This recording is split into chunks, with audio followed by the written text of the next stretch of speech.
Welcome back to the show. Entrepreneur and QVC icon Joy Mangano is the subject of a new off-Broadway musical aptly titled Joy. This true story follows Joy as she overcomes financial struggles to ultimately build a business empire, and it all starts with her creation of the Miracle Mop. And taking on Joy for the musical stage is none other than Tony nominee and my friend Betsy Wolfe.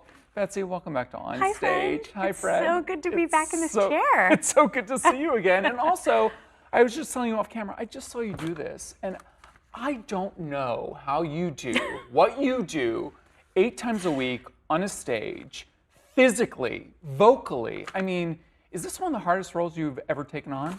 I never leave the stage. You never leave the stage? Yes, and if I leave the stage, I'm changing, drinking water, and then I'm running back on the stage. So in that sense, it is. But I would also just say it's the time in my life that I'm in, too. I have a 5-year-old now. Yeah. So I think back to shows like, Waitress, where I could sleep in right. during the morning, and now you better believe I'm up with my daughter at 7. Yeah. Or, and so in that sense, yes, it is a lot more, but I also think I'm able to bring a lot more to this role because I am a working mom who happens to own a business too. So it's like there's so many beautiful parallels. Yeah. But yes, I'm exhausted. Okay, well, you don't look it. You don't look it. Joy Mangano, this is obviously based on her story. What an amazing woman. This is a real, she was struggling financially. She was a single mom. Everything was against her. And then she created this Miracle Mop and her life changed. What is it like for you telling this story each night, but then also having Joy overseeing this process and getting to know Joy?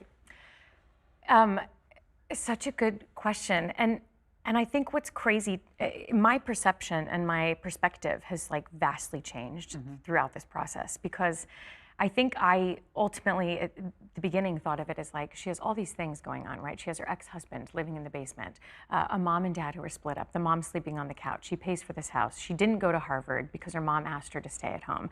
And so I remember thinking she just has to get all these things kind of out of her way and then she can be successful. But what is so cool about telling the story every night, and what I've learned from Joy in our many talks and chats, is that asking her, why did you put up with so much? Why did you make your life harder?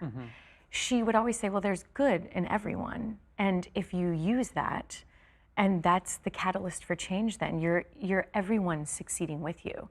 And so I think just telling her story every night is insanely inspiring, because not only, oh my gosh, there's my Long Island accent. Frank, am I going to be able to get rid of this? You're a Cali girl. You're a girl from California. Yes, but my Long Island family would be so proud. So it's obviously incredibly inspiring. She's been so supportive the whole time. On opening night, she was there laughing, bawling. I'm sure it's weird to see parts of your life that, this was the early 90s. Yeah. So she is a whole nother person now in a way. She's in another chapter. Yeah.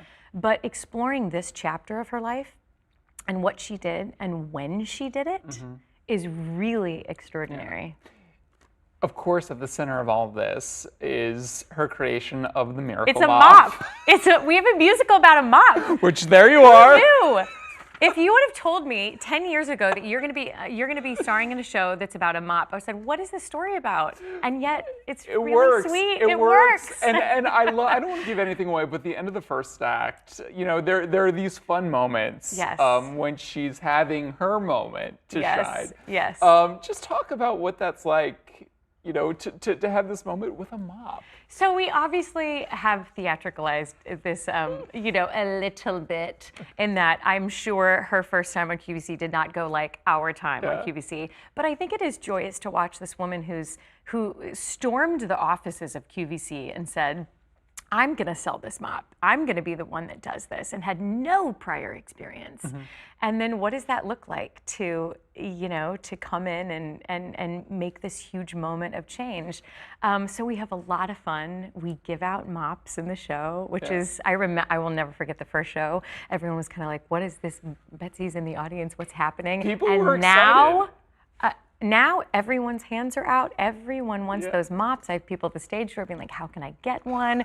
There's something really sweet about when that moment comes in the show. Yeah. You're just so rooting for her. Yeah. And you see what she's dealing with at home, and you really want her to be successful. You're totally rooting for her. We're almost out of time, but I do have to ask, we've known each other for a long time. Yeah. You have been, I've loved watching your career blossom. I remember when you were, just featured Oh my gosh. in the background, and now you're a Tony nominee, Broadway star, Broadway leading lady.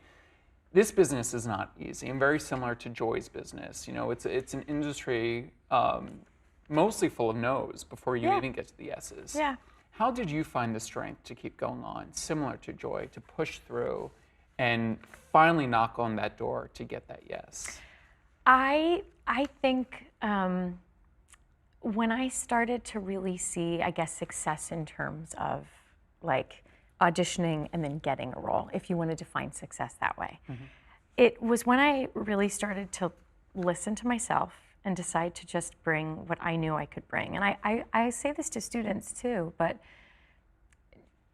your best impersonation of someone is never going to be as good as you just being yourself. So when I finally, there was a couple roles that came up, and I want to say like Kathy in the last 5 years, and particularly Rosa Budd in The Mystery of Edwin Drood, which, was usually typically belted in some places, whatever. My point in saying this is, when I just trusted myself and said, well, I don't think I could do it this way, but I think this is what I could bring to it.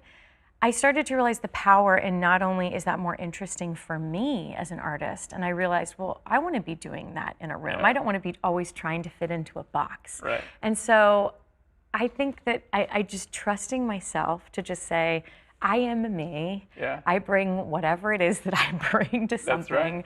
And the more that I do that, the more I feel like myself, the happier I am. And Juliet was like was such a moment too, where a lot of that came together as well. I love it. One of my favorite performances for sure. Thank Betsy you. Wolfe, thank you for coming in. You can catch Betsy and Joy now playing at the Laura Pels Theater. Thanks for watching our YouTube channel. For more premiere theater coverage and exclusive interviews, click the subscribe button. You can also download the Spectrum News app or watch us on TV for the latest information, balanced coverage, weather updates every 10 minutes, and more. We'll see you there.